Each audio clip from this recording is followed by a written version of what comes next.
Hello students, चलो आज एक कहानी सुनते हैं।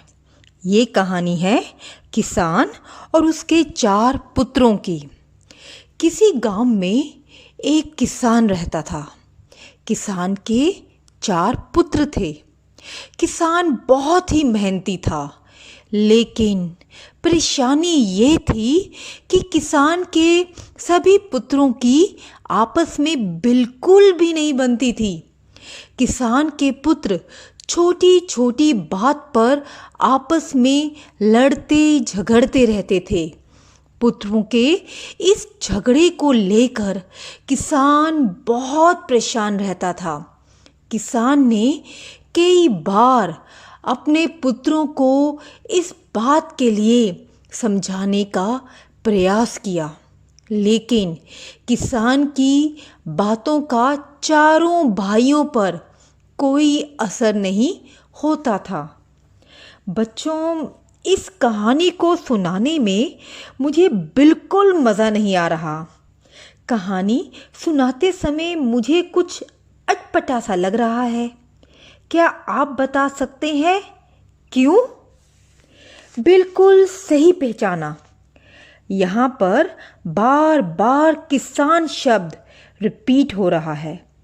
अगर मैं इस किसान शब्द के स्थान पर कुछ अन्य शब्दों को लिखूं तो कहानी कैसे लगेगी? आओ देखते हैं। किसी गांव में एक किसान रहता था। उसके 4 पुत्र थे। वे बहुत ही मेहनती था, लेकिन परेशानी ये थी कि उसके सभी पुत्रों की आपस में बिल्कुल भी नहीं बनती थी। उसके पुत्र छोटी छोटी बात पर आपस में लड़ते झगड़ते रहते थे। पुत्रों के इस झगड़े को लेकर वह बहुत परेशान रहता था। उसने कई बार अपने पुत्रों को इस बात के लिए समझाने का प्रयास किया, लेकिन उसकी बातों का चारों भाइयों पर कोई असर नहीं होता था।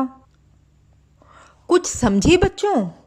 किसान यहाँ संज्ञा है, और इस संज्ञा के स्थान पर जिन भी शब्दों का प्रयोग हुआ है, जैसे कि उस, वह सब सर्वनाम है।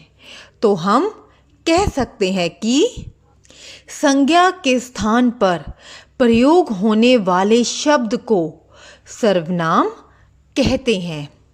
इसके अन्य उदाहरण हैं वह, वे, मैं, तुम, यह, ये, अपना, मेरा, तुम्हारा, आप, उन्होंने आदि।